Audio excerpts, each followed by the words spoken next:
lo ni kakak biasa main berubat. Bila tahun lepas? Dua-dua orang. Dia main serentak dua orang tahun lepas. Tahun lepas? Main sekali je lah. Main 2 kali. 2 kali. Lepas tu main peti ubat. Lepas tu ada kepo. Saya tak ingat terus belah tu tak main terus. Cuma yang ada perkembangan dekat kakak. Dua-dua boleh. Adik sekarang Al-Fatihah boleh baca. Daripada dulu tak mahu cakap pun. Dia cakap lah. Dia cakap lah. Tapi adik ni pelat dia ada lagi lah. Cuma dia tak mahu diam je. Faham. Tapi yang hak kakak ni Semua perfect dah. Alhamdulillah. Tabarakallah. Ni sekolah besar dah dia. Dia sekolah agama lah. Yang seriti lah. Seriti dia sekolah. Okey, aliran biasa, aliran perdana lah. Mana bukan PPKI apa semua lah. Bukan. Nama macam biasa alhamdulillah. Kakak nama apa? Hidayatun Dua. Oh, cakap pun nama lah. Masa dia main dulu umur dia 6 tahun. Dah 2 tahun lepas? 6 tahun lah. Tahun ni dah ada jadual lah. Betul. Main 2 kali dia terus nampak improve banyak sangat. Alhamdulillah. Alhamdulillah nah. Kau main ni nak main putih ubat lah. Okey. Faham. Adik pun alhamdulillah kok.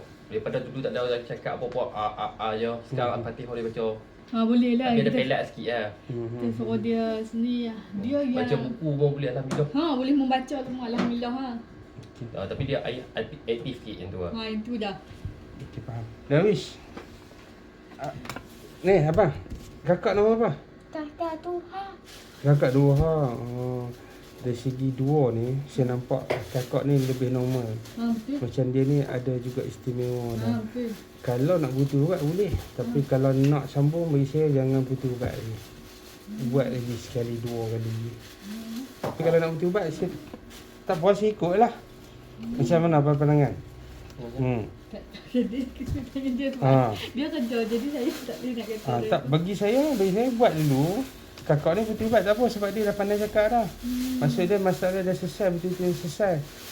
Adik, main buat ratan. Kalau ada peluang lagi 2 bulan, main lah 2 bulan. Sebab dia dah kali ketiga. Lepas tu main lagi 2 bulan ni, main kali keempat pula saya bagi. Set ratan ni, saya tengok kok ada lagi bantu. Kalau tak ada juga, apa itu betul ubat lah. Sebab umur dia ni 6 tahun macam mana kakak dulu main ubat. Kok dah boleh bantu lagi sebab dia nampak lagi macam boleh. Tapi dia ada tempus lah. Dia kurang sikit je. Darwish. Kurang fokus. Betul. Kurang fokus. Dia respon pun dia kurang. Dia boleh lah tapi kalau kita nak ni umur 6 tahun ni petah je kakak lah. Tu dah. Atau ikutlah pada pandangan macam mana. Ni tak apalah ni nanti putih-putih habis lah. Habis lah. Tak payah dah. Cuma yang ni lah nak buat rotan pun ke depan. No? Boleh lah sebab duduk Penang dah. Tak apalah plan lah 2 bulan lagi ke 3 bulan main lah. Akak ada lagi perkembangan untuk dia. Alhamdulillah. Baik. Hari ni saya putih ubat untuk kakak. Hari ni saya buat rotan untuk kali 3 tak putih ubat lagi lah. Untuk dia kita naik putih ubat.